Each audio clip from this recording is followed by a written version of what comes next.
Bien plus préoccupés par l'avenir de notre planète que les générations précédentes, les enseignants sensibilisent aux problématiques écologiques à travers des gestes simples et concrets. Chaque enseignant instruit ses élèves à faire le geste utile, c'est-à-dire ramasser les déchets après le balayage de la cour, de la classe et des alentours de l'école et les mettre dans les poubelles requises.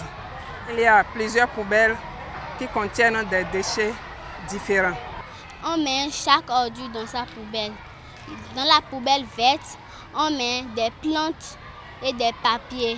Dans la poubelle bleue, des sachets et dans la poubelle rouge, les nourritures alimentaires qu'on a fini de exemple, orange et mangue, on met dedans.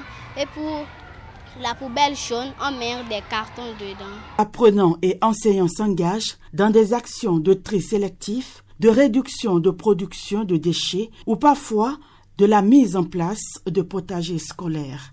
Pour maintenir ma salle de classe propre, j'ai d'abord une poubelle dans la classe. Et tous les matins, le lundi, c'est le premier groupe qui balaye la classe. Le mardi, c'est le deuxième groupe, ainsi de suite jusqu'au vendredi. Et chaque rangée, par exemple, dans la salle de classe, ils essaient de faire le balayage par jour. Quand tout le monde revient le lendemain, c'est sûr que l'école serait encore sale.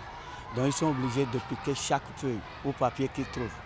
Enseignants et parents sont rassurés de voir une génération consciente des enjeux liés à la planète. Le lundi, on monte les couleurs et puis le vendredi aussi, on descend les couleurs. Donc à ces occasions, nous profitons pour sensibiliser les apprenants par rapport à l'entretien de nos salles de classe, de nos écoles et même de nos maisons. Je maintiens mon environnement propre en balayant, en nettoyant la chambre et en évitant les sachets ou les autres déchets. J'ai lu un texte qui contenait sur les sachets plastiques.